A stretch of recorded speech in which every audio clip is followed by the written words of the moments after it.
Hello friend, welcome to our channel mister class 9th। मैं अकमल खान आज आप लोगों को क्लास 10 सामाजिक विज्ञान सोशल साइंस आपका जो हमारा टॉप 10 सीरीज चल रहा था दीर्घ उत्तरीय का, जो कि आपका 6 नंबर का आता है। इसमें हमारा आज तीसरा वीडियो है, यानी कि तीसरा ये आपका है क्वेश्चन।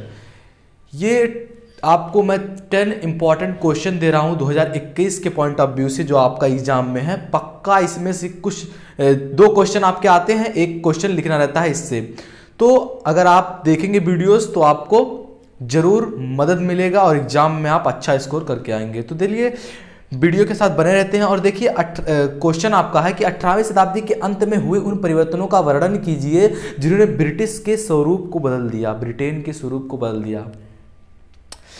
ये जो 18वीं शताब्दी के अंत में परिवर्तन को आपको दर्शाना है, उन पर प्रकाश डालना है कि जो ब्रिटेन में हुए और ब्रिटेन का इन्होंने स्वरूप बदल दिया। तो इसमें जो आपका है, आप अगर इस तरीके से लिखते हो तो आपको पूरा नंबर मिलेगा। जैसे कि आप लिख सकते हैं पहले 18वीं शताब्दी के अंत में ब्रिटेन में हुए कुछ ऐसे परिवर्तन जिन्होंने इसके स्वरूप को बदल दिया। ये परिवर्तन निम्नलिखित थे, ये परिवर्तन इस प्रकार से थे, ये भी आप लिख सकते हैं। इसमें जो आपका पहला है कि 18वीं सदी के आखिरी दशकों में ब्रिटेन की आबादी तेजी से बढ़ने लगी। इससे देश में भोजन की मांग बढ़ी। आबादी बढ़ेगी तो भोजन की भी मांग बढ़ेगी। और ब्रिटेन उस समय मजबूत, यानी कि ब्रिटेन के पास इतनी समृद्धि नहीं थी, इतनी धन नहीं थी कि वो इन्हें खिला सके। तो ये बढ़ने लगी। इसके बाद जैसे जैसे शहर फैले और उद्योग बढ़ने लगे, कृषि उद्योग की मांग भी बढ़ने लगी। कृषि उत्पाद महंगे होने लगे। बड़े भूस्वामियों के दबाव में आकर सरकार ने मक्का पर आयात कारनला द्वारा पाबंदी लगा दी गई। ये कारनला आपका पूछता है कि किसके अंतर्गत आता है, तो ये आपका मक्का आयात के अतिरिक्त आता है, अंतर्गत आता है ये। तो कारनला आप ध्यान में रखेंगे। देखिए, खाद्य पदार्थों की ऊंची कीमतों से परेशान उद्योगपतियों और शहरी बंदिशों ने सरकार को मजबूर कर दिया कि वह कारनला को समाप्त कर दें। इसके बाद जो आपका है कि कारनला के खत्म होने के बाद कम कीमत पर खाद्य पदार्थ का आयात किया जाने लगा। आयातित खाद्य पदार्थों की लागत ब्रिटेन में पैदा होने वाले खाद्य पदार्थों से भी कम थी। फलस्वरूप ब्रिटिश में पैदा होने वाले खाद्य पदार्थ फलस्वरूप ब्रिटिश किसानों की हालात बिगड़ने लगी, क्योंकि आयात माल की कीमत का मुकाबला नहीं कर सकते थे। जब वहाँ की आयात जाने लगी, यहाँ से आयात माने आने लगी, तो वहाँ से जब कोई चीज़ ला जा रहा था तो यहाँ का जो कर लग रहा था, यहाँ के जो लोग थे वो दे नहीं पा रहे थे, इनके लिए बहुत बड़ा अमाउंट लग रहा था। अब देखिए, इसमें जो आपका अगला है कि विशाल भूभाग पर खेती की पाबंदी हो गई, हजारों लोग बेरोजगार हो गए। अब देखिए, इसमें जो आपका है कि जो खेत थे उन पर पाबंदी लगा दी कि आप खेती नहीं कर सकते हैं। अब खेती नहीं करेंगे, कितने मजदूर बेरोजगार हो गए। अब देखिए, खाद्य पदार्थों की कीमतों में गिरावट आई तो ब्रिटेन का उपभोग बढ़ा। खाद्य पदार्थ की जो कीमतें थी इनमें गिरावट आई, उपभोग बढ़ा, उपभोग का स्तर बढ़ा। 19वीं शताब्दी के मध्य में ब्रिटेन की औद्योगिक प्रगति काफ़ी तेजी से हुई, जिन्होंने लोगों की आय में वृद्धि की।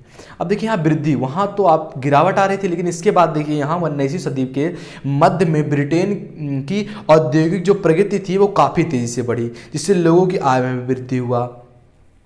अब देखिए, खाद्य पदार्थों का और ज़्यादा मात्रा में आयात होने लगा। अब दुनिया के हर एक हिस्से से ब्रिटेन का पेट भरने के लिए ज़मीनों को साफ करके खेती की जाने लगी। इस कृषि क्षेत्रों को बंदरगाहों से जोड़ने लगे और करने के लिए रेलवे का विकास किया गया।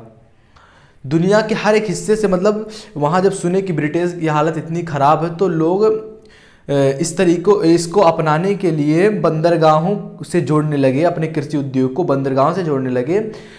तो और रेलवे स्टेशनों से भी, जिससे अगर बंदरगाह जुड़ेंगे तो रेलवे स्टेशन का भी विकास होगा। तो इससे ये है। अब देखिए, ज़्यादा मात्रा में माल दुलाई के लिए नई गोदियाँ बनाई गई और पुरानी गोदियों को फैलाया गया। नई ज़मीन पर खेती करने के लिए यह जरूरी था कि दूसरे इलाकों के भी लोग आकर बसें, ये भी जरूरी था। आपका अगला है कि इन सारे कामों के लिए पूंजी और श्रम की जरूरत थी। इसके लिए लंदन और वित्तीय केंद्रों से पूंजी आने लगी।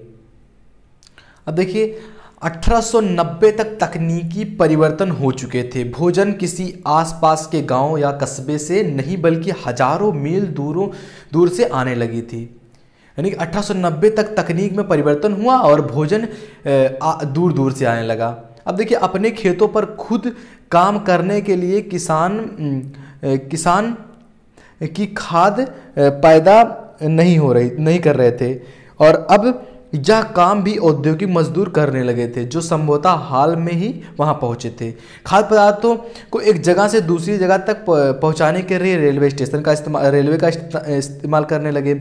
इसके बाद पानी के जहाज़ों से इन देशों में पहुंचाया जाता था, इन्हें देशों में पहुंचाया जाता था पानी के जहाज़ों से। इन जहाज़ों पर दक्षिण यूरोप, एशिया और अफ्रीका के मजदूर से बहुत कम वेतन पर करवाया जाता था। तो ये सारे कारण थे, आपका 17 है, ये सारे कारण थे जिनसे ब्रिटेन का स्वरूप 18वीं शताब्दी से 19वीं शताब्दी तक बदल गया पूरा।